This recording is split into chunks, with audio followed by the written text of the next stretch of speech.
Hello friends. तो आज मैं आपके साथ कोटक सिक्योरिटी और जीरोधा के ब्रोकरेज कैलकुलेशन दिखाऊंगा। जीरोधा ज़्यादा ब्रोकरेज मतलब कि ज़्यादा ही ब्रोकरेज लेता है टोटल ओवरऑल कोटक के मुकाबले। और फ्रेंड, हाँ, ये बात है कि थोड़ा कोटक में प्रॉब्लम आ जाता है, सिक्योरिटी प्रॉब्लम, मतलब कि ऑप्शन बाय कर रहे हो, आपने सुना ही होगा, काफ़ी ग्लिच है कोटक में। अब आज जैसे मैंने ट्रेड किया, आप मेरा जाके देख सकते हो, तो किसी प्रकार का कोई ग्लिच नहीं था। आज का रिव्यू तो कोटक में मतलब कि सही था, मतलब कि मुझे किसी प्रकार की कोई प्रॉब्लम नहीं हुई कोटक सिक्योरिटी में ट्रेड करने में। तो खैर चलो, अपना जो मेन फोकस है इनकी ब्रोकरेज कैलकुलेशन का, वो दिखाते हैं। तो फ्रेंड, जैसा कि देख पाओगे, अगर मान लो मैं 100 का खरीदता हूँ और 110 का बेच देता हूँ, तो आप ब्रोकरेज टोटल देखोगे 18.96 रुपीज़ मैंने यहाँ पे टोटल ब्रोकरेज दिया है। मतलब कि टोटल इसमें मेरी एक्स्ट्रा खर्चा आएगा। और वहीं यदि मैं इसका दिखाऊं, जीरोधा का ऑप्शन बाइंग में 100 का लिया, और ये सॉरी 56 रुपीज़.77, यानी कि आप देख पा रहे होगे कि जो अपनी ब्रोकरेज है 40 रुपीज़ की, ये यहाँ नहीं लग रही है। हाँ, मतलब कि यहाँ के मुकाबले 2 रुपये थोड़ा ज़्यादा ये ही ले रहा है। और एस टी टी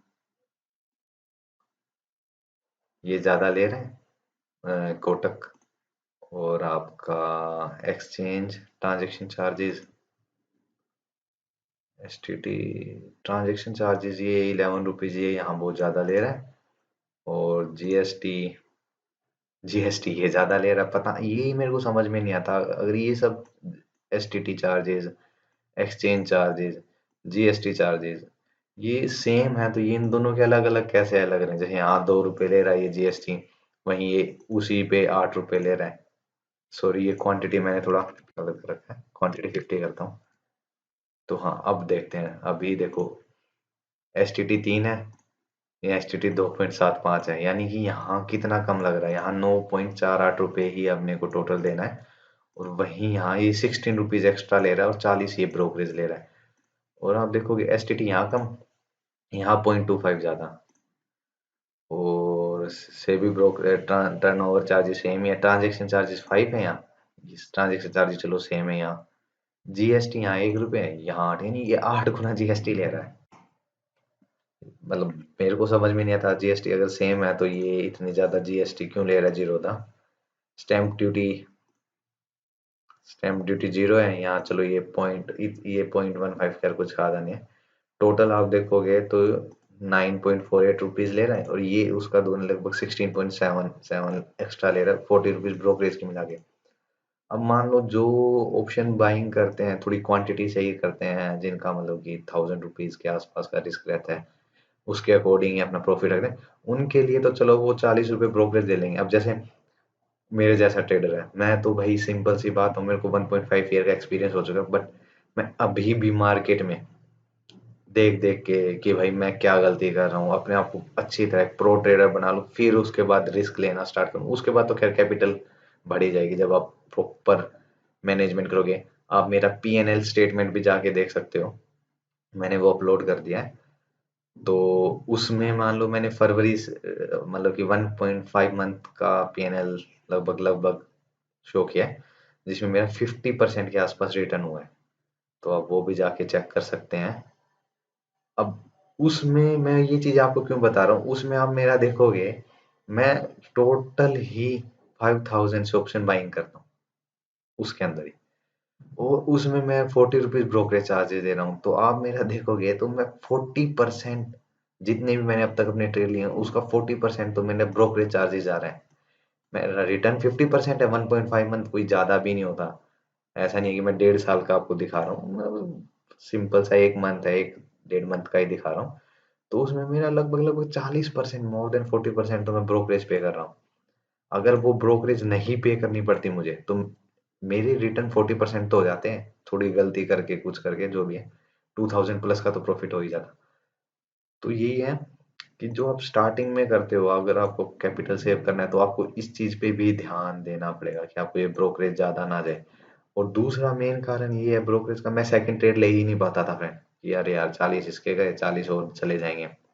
बट आज आप देखोगे मैंने अपने 2 ट्रेड लिए, क्या सोच के, ठीक है जो लॉस होगा ठीक है, बट मेरे को ब्रोकरेज तो ये नहीं देनी। और आप ये देखो, अब चलो एक चीज और आपको दिखाता हूँ, मान लो जीएसटी सेम रहना चाहिए अगर आपके परसेंटेज वाइज टर्नओवर पे लगता है, यहाँ 8 है, यहाँ मैं 100 कर दूंगा तो ये 17 जीएसटी, मतलब कि मैं क्वांटिटी डबल कर, मतलब क्वांटिटी 10 टाइम्स कर रहा हूँ तो जीएसटी उसी के अकॉर्डिंग बढ़ना चाहिए, बट ये नहीं बढ़ रहा।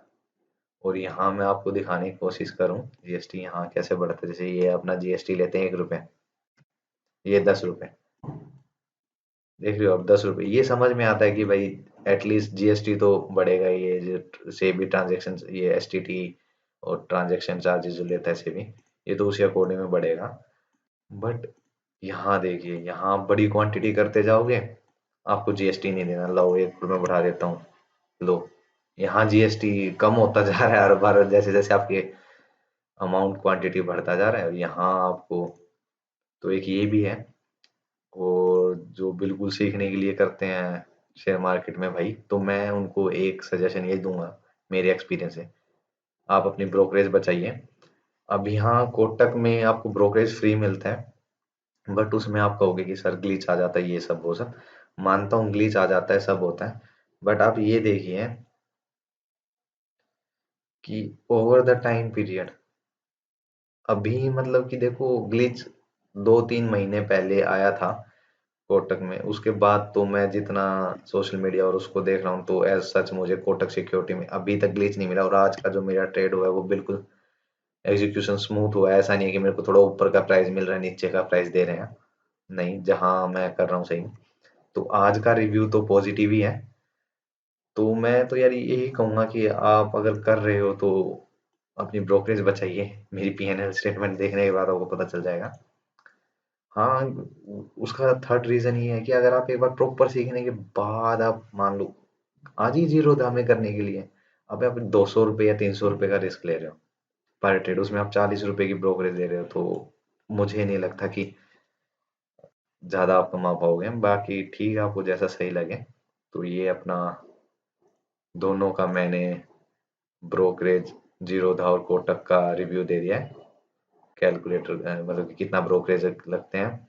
और आज की ट्रेड जो मैंने कोटक में लिया था उसका भी रिव्यू पॉजिटिव ही है, मतलब मुझे एज सच आज कुछ ग्लिच का सामना नहीं करना पड़ रहा है। तो देखते हैं बाकी के दिन में कोटक अपने जो ऐप है, जो सिस्टम है, उसको मेंटेन करता है या नहीं, उसका भी मैं अपडेट आपको देता रहूंगा। हाँ, बस थोड़ा सा डर मुझे ये लगता है कि ये 40-40 रुपीज बच रहे हैं, कभी एक ही दिन कुछ ग्लिच ला के कोटक ऐसे ही ना कर दें कि भाई सारा ही ये 40-40 वाला जो ब्रो मतलब कि है प्रॉफिट जो हो रहा था अपने को, ये सारा लॉस में कन्वर्ट कर दें। बाकी ठीक है, इसके लिए किसी को तो इनिशिएटिव लेना पड़ेगा, बिना करे तो कुछ पता चलता नहीं है। तो जैसा कि आज देखोगे मेरा तो 2 ट्रेड लिया मैंने, अपना लगभग 80 रुपीज ये बचा लिया और 10 रुपीज यहाँ कुछ बचा लिया, नहीं 90 से 100 रुपीज बचा लिया। मेरा लॉस 180 रुपीज है और मैं 100 रुपीज अपना ब्रोकरेज में बचा रहा हूँ, तो it's a good thing for me. तो जो भी न्यू हैं आ रहे हैं मार्केट में, या देखो न्यू हो तो आपको लर्निंग करना पड़ेगा, फिर पेपर ट्रेडिंग करना पड़ेगा, फिर उसके बाद आप यहाँ आओगे। उस चीज में भी फिर मैं आपको यही सजेशन करूंगा कि आप सबसे पहले एक जीरो ब्रोकरेज वाले अकाउंट, जिसमें ब्रोकरेज जीरो लगता है, वहां से स्टार्ट कीजिए, तो आपको बहुत ज़्यादा बेनिफिट होने वाला है। बाकी ये है कि हाँ, आपको एनालाइज करते रहना है, जैसे अभी कोटक सिक्योरिटी या कोटक नियो में या और किसी ब्रोकरेज में करते हो तो थोड़ा सा संभल के करना है। संभल के, तो एक तो आपका संभल के यही हो जाएगा कि आप छोटे से कैपिटल से करोगे। आप ऐसा था जैसे कि मैंने कहा मेरा 5,000, आज देखोगे आज तो मेरा 2,000 के अंदर का ही ट्रेड था, तो वो भी एक थोड़ा प्लस पॉइंट हो जाता है। हाँ, धीरे-धीरे जब आपका फुल्ली कॉन्फिडेंस हो जाए कि अब तो भाई हम शेयर मार्केट से जनरेट कर ही लेंगे, जैसे अभी मेरा 1.5 मंथ का 50% रिटर्न है, ठीक है, अच्छा है। अभी 1-2 महीने और सही, और अच्छे से ट्रेड मतलब एक प्रो ट्रेडर बन के ही धीरे धीरे अच्छा रिस्क क्वांटिटी बढ़ाएंगे। मेरा ये मानना है इसमें, पर्सनल ओपिनियन फ्रेंड, कि आप एक बार प्रॉपर एक चीज को एक एक टाइम में एक ही चीज को कीजिए। अगर आप लर्निंग पे फोकस करें तो लर्न कीजिए, उसके बाद आप सेटअप बनाने पे फोकस कर रहे हो तो सेटअप बनाइए, उसके बाद आप उस सेटअप को बैक टेस्टिंग करिए, फिर उसके बाद उस सेटअप को लाइव मार्केट में टेस्ट कीजिए। तो देखो मेरी ये 3 स्टेजेस पार होगी, चौथी स्टेज मैंने लाइव मार्केट में टेस्ट कर लिया। उसके बाद आप लाइव मार्केट अपनी साइकोलॉजी ये सब टेस्ट कीजिए, वो भी मैंने लगभग 1.5 मंथ से टेस्ट ही कर रखे हैं। जो गलती आ रही है थोड़ा थोड़ा थोड़ा रिव्यू, मतलब 1-2 मंथ और देखें, फिर उसके बाद प्रॉपर आप स्टार्ट कीजिए, तो इसमें थोड़ा बेनिफिट रहता है। तो आज के लिए इतना ही है, थैंक यू फ्रेंड्स।